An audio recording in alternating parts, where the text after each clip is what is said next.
Hello, it's me. It's not Adele, guys. It's your captain speaking for another episode of my travel podcast, ADVENTULINA. Welcome, welcome. Thanks for listening and hit that subscribe button so we keep it going.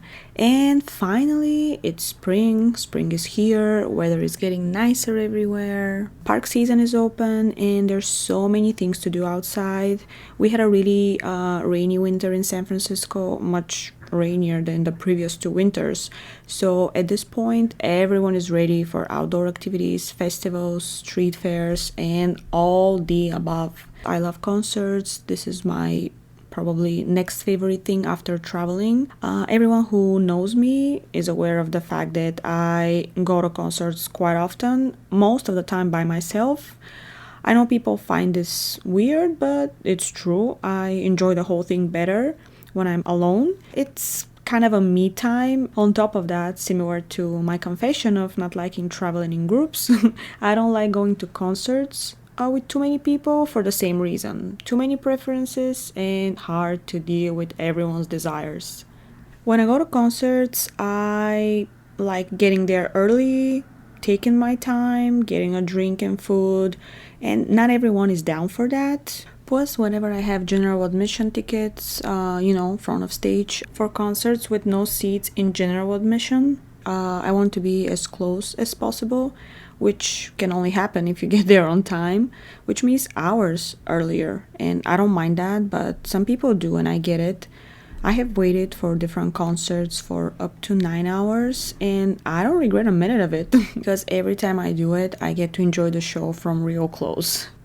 I'm used to going to concerts by myself. On rare occasions, I get to go with someone, and I don't really know how to act in those cases. I'm just not used to have people with me at concerts. Sometimes I literally forget for a second that they're there. There are just a few people who have been to concerts with me, and if you're one of them, I guess you should feel really special. No, just kidding. Also, a lot of people get excited when they hear about a concert, and when it comes time to buy tickets, they just back up. They're only serious before the actual actions need to happen. Almost everyone loses interest once we have to buy tickets, from my experience. And I learned that more than 10 years ago on my first solo concert. I mean, when I say solo concert, I don't mean the one I was performing myself, attending by myself. It was a concert of Aerosmith in Boston in 2012, and I was going to go with some other people, but no one wanted to spend money, so I ended up being by myself. And then I realized that if I wait for people to come with me to some places and events, I'm gonna wait for a long time and I'm gonna miss out on some stuff. Then I asked myself why. Why should I miss out just because other people have other priorities and they don't want to spend money on the experiences I like? So I refuse to give up on cool things just because there is no one to come with me. I'm just gonna go by myself and enjoy it. And yeah, it's better to see it by yourself than not to see it at all. I understand it sounds weird to some people because the best part of these things comes from sharing the moment with the people you love, but we can't have the people we love everywhere, unfortunately. They might be far away, they might be working, maybe they can't get a day off, maybe there is another reason. So just go by yourself, appreciate the time, and don't wait for anyone. Take this as a self-time. It's actually amazing. I literally know people who cannot sit on a table and have lunch by themselves.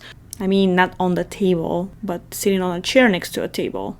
One of my friends, every time we make plans, every time we go somewhere to hang out, God forbid, I'm a little late because she stands outside and she's just waiting for me to arrive because she doesn't want to get into the restaurant. She doesn't want to sit by herself on the table, and I have never had this issue. For me, I can go on a whole trip by myself. I can go have breakfast, lunch, dinner, or whatever. I can go to a concert, festival But it is interesting how some people really don't feel comfortable doing it, or as some of the people I know say, I quote, I feel like a loser, which I completely disagree with. Just because you're by yourself, that doesn't make you a loser, that doesn't make you a person who has no friends. That actually makes you someone who enjoys their own company, and this is a quality that not everyone has. So count this as one of the really cool qualities a person can have. Back to the concerts, I think it's also good to mention that being by yourself gives you multiple chances to sneak into sections of the venue that you don't even belong to. So you can stay in a seat that is not yours, and you can get really, really close, and you can get a really good view if you're by yourself, because it's just easier. It's just sneaking in one person. But I guess I will talk about this in a whole different episode because it's really long. In general, I'm all about experiences. I always prefer to spend my money on memories than things. So I almost never say no to travel invitations. And not just travel, for anything like gatherings, hikes, party nights, trips, I'll be there. Sometimes friends call me and they're like, oh my god, I'm so sorry. We are calling you last moment, but we just decided to go somewhere. And I'm like, so? And they're like, you probably won't be able to come since we're telling you literally the evening before that. And I'm like, what time and where are you gonna pick me up from? You know?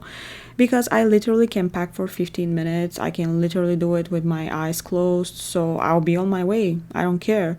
Unless there is something, extremely important, something that really can't wait, and it's absolutely impossible for me to get days off. Nothing can stop me. Nothing can stop me. I'm all the way up. Just a little quick music inspiration. I get those out of nowhere, by the way. So yeah, I'm the kind of person who would go anywhere. My friends know me. I don't need much to go somewhere. I don't need time to decide. The answer is always yes. There is nothing to decide. That's why I tell people, be careful what you tell me and what you promise me, because I will wait for it to happen. I'm like a kid when it comes to traveling. Mention to me once that we may go somewhere, and I'm not gonna leave you alone. I will constantly ask you when and when and when and when and when, and I won't quit until we actually go. So once someone says that there is a slight chance for us to go somewhere, for me, it's already not a chance, it's a plan.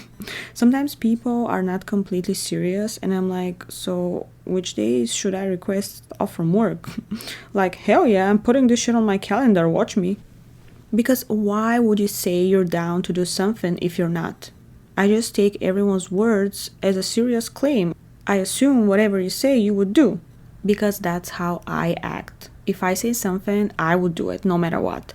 If I'm not gonna do it, I'll let you know right away. I'm not even gonna promise you. So I know my friends think of me as a down for anything pal, which is the truth. That's okay. Everyone I travel with actually gets to kind of benefit from my crazy obsession with planning and exploring.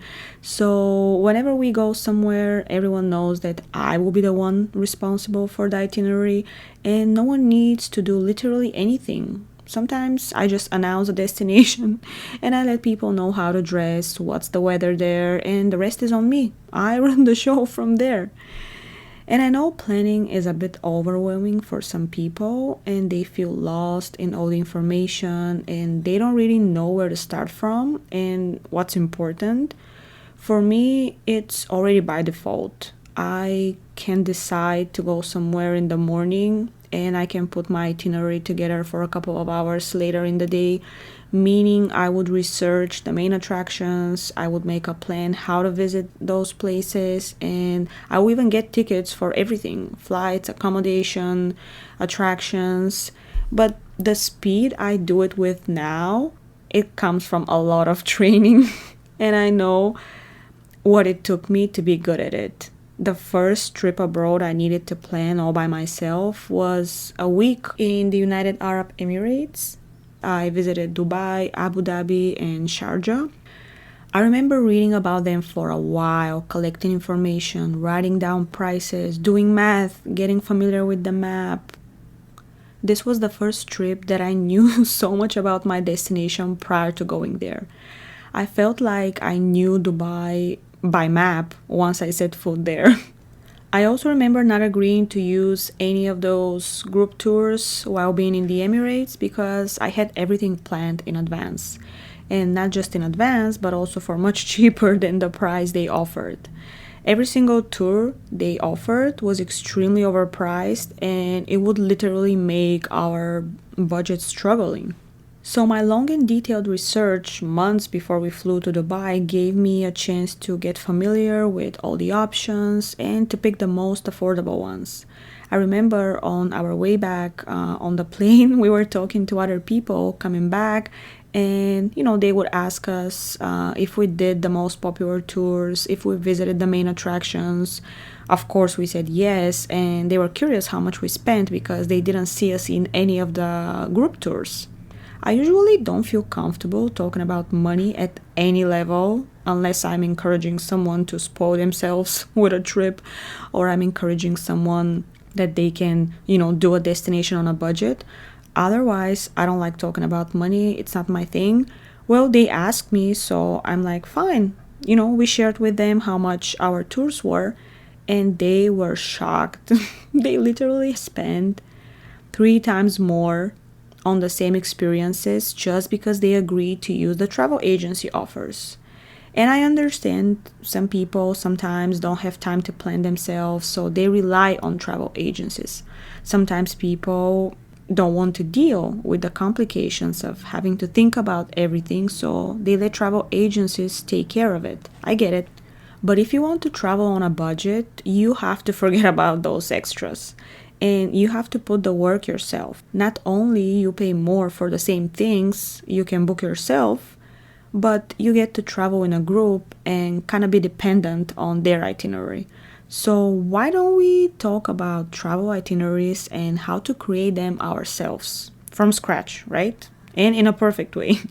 I guarantee you guys, once you create your first travel plan and once you come back from your destination all being satisfied, you will never go back to organized tours. It's just so much better to move with your own pace and by your rules. So, with no further ado, let's talk about how to create the perfect travel itinerary.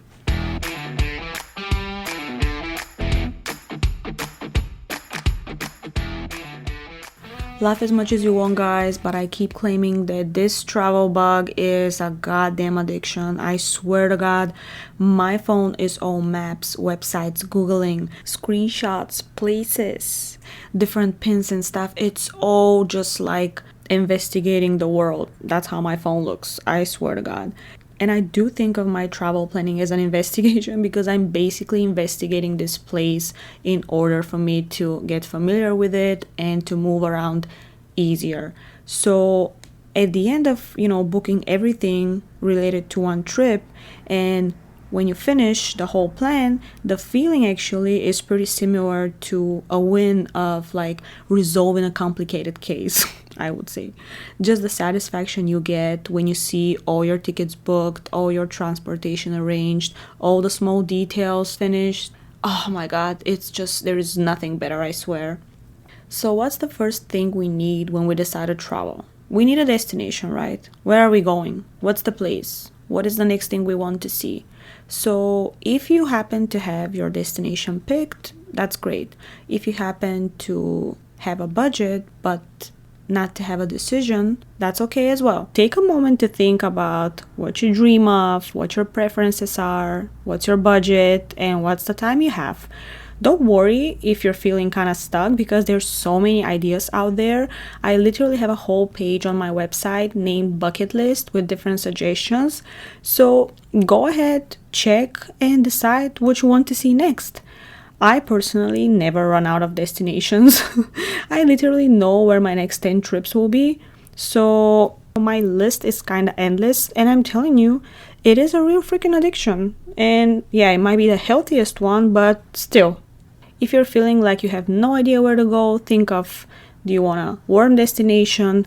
Do you want a winter destination? Do you want city environment? Do you want nature, national parks?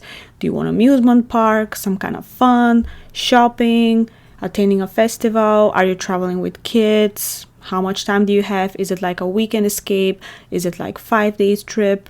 Either way, the first step of your planning will always be picking a destination. That's the truth. And that's kind of the base of your trip because the rest of your planning will be built around it. So, step 1, decide what kind of vacation you would like to have. And step 2, make a list with places that actually cover these requirements. Once you have your destination, you have to check the travel restrictions, the visa restrictions, and maybe some vaccine requirements. Because sometimes we have our hearts set on a certain destination, but unfortunately, we can't always make it happen. And it's not because we cannot plan it in a good way. It's not because we don't have enough money. It's not because we don't have enough time. It doesn't have to do anything with the planning. Sometimes it's just the law. Every country has different entrance requirements, so it's important to do your research before booking anything. Never book anything before you check the restrictions of the country. And of course, for some countries that border yours would probably be easier because you know it by default, but just check. You may need a visa or a specific vaccine, not COVID related. So to avoid any disappointment or, ruined plans, wasted time, just make sure you read the requirements carefully because it's your responsibility to know them before you book your flight. Most airlines stopped refunding money from bookings that come from people who have no idea what the travel restrictions to some countries are.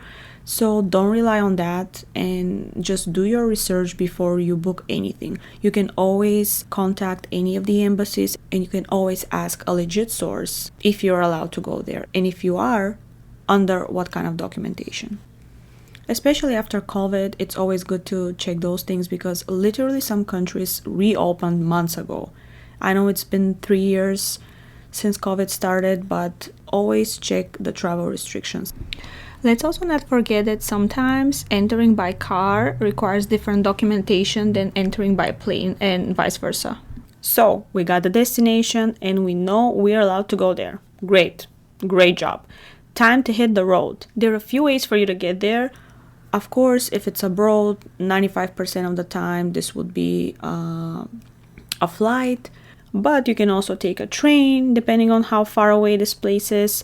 There are also adventurous people who would go by car even if it's, I would say, 24 or 48 hours of driving depending on the number of the people. People can take turns and also they can stop as many times as they want. Or maybe you're going on a cruise, but you still need to arrange some other transportation before that and after that. I personally like to book my transportation first before moving on to accommodation because flights can be kind of unpredictable and prices can go up pretty fast, especially around like holidays or specific events at the destination you're going to. The more you search for specific dates, if you don't log out, if you always search from the same account, if you're not searching incognito, prices will increase at some point. So the more you check, the more expensive it will become. That's why I always book the transportation first, so I know the biggest expense and the one can get increased the fastest is now booked. Having your dates is important because you cannot proceed with booking transport or anything else without knowing when you're going. If you're really flexible, I guess go for the cheapest. So check the cheapest dates and then book. But if you have specific time that you need to take your vacation on, nail that down and kind of like start from there. Because this is usually the hardest to book and the hardest to match your dates. Also keep in mind that some destinations have limited flight options through the day. So renting a place will always be an option for you because the accommodation options are so many, but we cannot say the same for flights and transportation options. Sometimes there are places that there's literally one flight per day. So awesome, you've got your flights, trains, rentals, cruises booked, whatever. Now it's time to find a place to stay. I already explained why I don't do that first. It's really simple. There will always be more places for you to stay at, but they might not be more transportation options. So I guarantee you, wherever you go, if you get cheaper plane tickets, you will find a place to stay. Either a hotel or Airbnb, some kind of accommodation you will find. Flights, they're limited. So this is the part that you need to arrange first. And of course, there are small exceptions. Let's say you're going to a place where there's a festival or event, so the interest and the demand to this area at this specific time is extremely high. This is a different story. Or also, let's say you're going to a really like isolated place where there are literally just a couple of places to accommodate tourists. That's different. But in any other case, you always find a place to stay in. So get your transportation booked first. The type of accommodation you choose can depend on your budget and, your preferences. Of course, it's also good to consider the destination you're visiting, because sometimes you want to experience something specifically related to your destination. Let's say you're going to Italy, maybe you really want to stay in one of those Italian apartments. Maybe you're going to Greece, to one of the islands, so you want to stay in one really small and cute white hotel. Whatever it is, the good news is that there are tons of platforms for you to check, compare prices at, and actually pick. I guarantee you there is something for everyone, literally options that would fit any needs and budget. I personally don't really care where I'm staying. The only thing I care about when it comes to accommodation is the location of it, because I want to be close to the interesting places. I want to be close to some kind of transportation, and I'm always looking for the cheapest option. I'm going to use this place for a few days. I'm not going to live there. As long as I have clean sheets, hot water to take a shower with, and as long as I can lock the door, that's all I need. I'm going to be out all day long, so I'm not going to take advantage of anything else that this place may offer. The only time when I care about the hotel amenities is when I'm going on a, all-inclusive vacation, and I will spend the whole time at the territory of the hotel, but that's different type of vacation. There's also a whole other topic of how to book your accommodation, what tricks to use, what platforms to check. So if you're guys interested in learning more about that, I can talk in one of the next episodes. I have some little things I do in order for me to find the best price, so let me know, and if you want to hear them, next time we can talk about it. The next thing I do after I already have my destination, after I know that I'm allowed to go there, after I have my, let's say, flights or accommodation booked, I search for the popular places, usually like top 10, top 20, must see, must do at whatever place. So planning the perfect trip, doesn't end with just booking your accommodation and transport. The fun part actually starts after that. The internet is an amazing resource when it comes to planning your travels, and it literally has everything you need. Routes, tips, itineraries, other travelers' experiences. Literally with just a few hours of research. I know a few hours sounds like it's too much, but nothing is too much for planning the perfect vacation. With literally a few hours of research, you can plan your whole trip and you can really make it unforgettable. Some people like going to places and just walk on the streets, kind of get lost, check here and there, and pretty much walk without like a purpose, so they get to see whatever's on their way. I understand that, but if you're not the kind of person who likes walking without a final destination, having a plan would be really important for you. And I usually start by looking up top 20 or top 10 of the destination I'm going to. Most likely I would already know at least 3 or 4 places that I want to visit, because that's how we initially, pick the destination, by something that we wanted to see. So if we know about few places we want to see there, by doing a research, we're going to kind of put together the rest of our itinerary by finding other places we didn't know of. The more you research, the more interesting things you will keep finding. And the more often you see something being on top 5, top 10, the better you know it's worth it. I always check at least 5 or 10 different sources, and from what I see, I kind of form my top 10. Because you're not going to be interested in everything you read about. If you genuinely don't care about a museum or a specific landmark, just don't go there. What's the purpose of wasting time if you're just gonna say, oh yeah, I have been there? Unless it's, Mona Lisa or something super iconic. Even if you're not really interested, it does make sense for you to go see it. And once you check enough different sources with top places, you'll be able to narrow down which are the best ones, because you see them constantly getting repeated in different articles, in different charts, in different suggestions.